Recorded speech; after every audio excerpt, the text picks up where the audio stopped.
Alors, je m'appelle Stéphanie Carpentier, je suis consultant-chercheur, je suis la fondatrice de la société de conseil DRRH Eco, DR pour docteur, RH pour ressources humaines et CO pour toutes les autres disciplines auxquelles on est obligé de faire référence quand on s'occupe des questions de prévention de la santé au travail.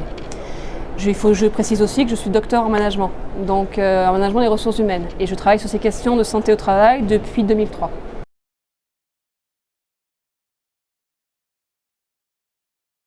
Alors, dans mon activité au quotidien, j'ai un pied dans le monde de l'enseignement supérieur, puisque je fais là encore de l'enseignement et de la recherche. Et puis j'ai un pied dans le conseil, puisque je me définis comme étant consultant-chercheur et entrepreneur aussi.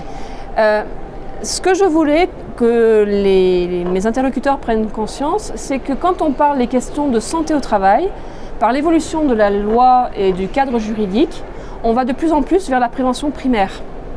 Et donc, qui dit prévention primaire dit anticiper au maximum. Et qui dit anticiper au maximum dit ça ne peut pas être simplement les préventeurs, les spécialistes de la santé au travail qui s'occupent de ça, parce qu'ils ne peuvent pas tout voir tout seuls. Et donc, il va falloir de plus en plus que chacun, on exerce notre leadership pour pouvoir amener les gens à s'emparer de ces questions-là, parce qu'on est plus fort à plusieurs. C'est pas un grand scoop, mais c'est ça. Donc je voulais, dans un congrès où on parle beaucoup de management de la santé au travail, je voulais qu'on parle de management et de leadership.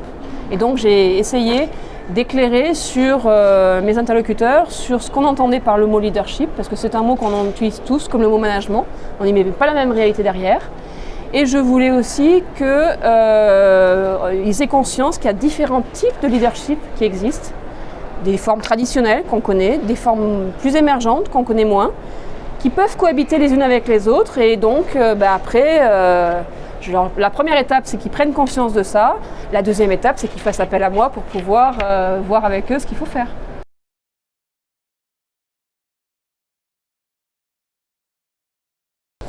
C'est bien ça la question, c'est qu'en fait, le leadership, c'est pas quelque chose qui est simplement la caractéristique d'une personne. Je suis né leader ou je ne suis pas leader. En fait, c'est à la fois un processus d'influence et c'est aussi parce que je trouve du sens à mon travail que je vais pouvoir exercer du leadership. En clair, c'est bien, quand on est un dirigeant ou manager, d'avoir du leadership. Ça, c'est clair. Mais je peux être à la base de l'entreprise, n'avoir aucune responsabilité et me sentir obligé, incité, en tant que membre de la communauté pour la protéger, d'alerter sur tel ou tel problème qui va arriver. Parce que cette épreuve risque de mettre la communauté en difficulté. Donc, chacun ou quelle que soit notre position dans l'entreprise, on peut en parler à son manager, aux responsables qualité, mais à toutes les parties prenantes. En fait, on est salarié, N plus 1, N plus 2, on est représentant du personnel, on est spécialiste de la prévention. En fait, on est tous concernés, on fait tous partie d'un collectif. Mais ce collectif, quand il partage quelque chose en commun, c'est-à-dire que ça a du sens, ce qu'on fait ensemble, ça n'est plus un simple collectif, c'est une communauté.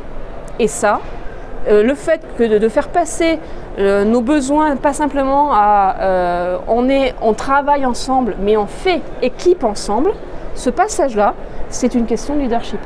Donc en fait, tout le monde peut exercer son leadership. Des réactions dans la salle, au fur et à mesure que je parlais, j'avais mis le pupitre justement pour être en hauteur, pour mieux voir les gens. Je voyais des gens qui faisaient un assentiment tout de suite à ce que je disais, ou qui prenaient des notes fiévreusement, donc je me suis dit c'est bon, ça veut dire que ça les intéresse.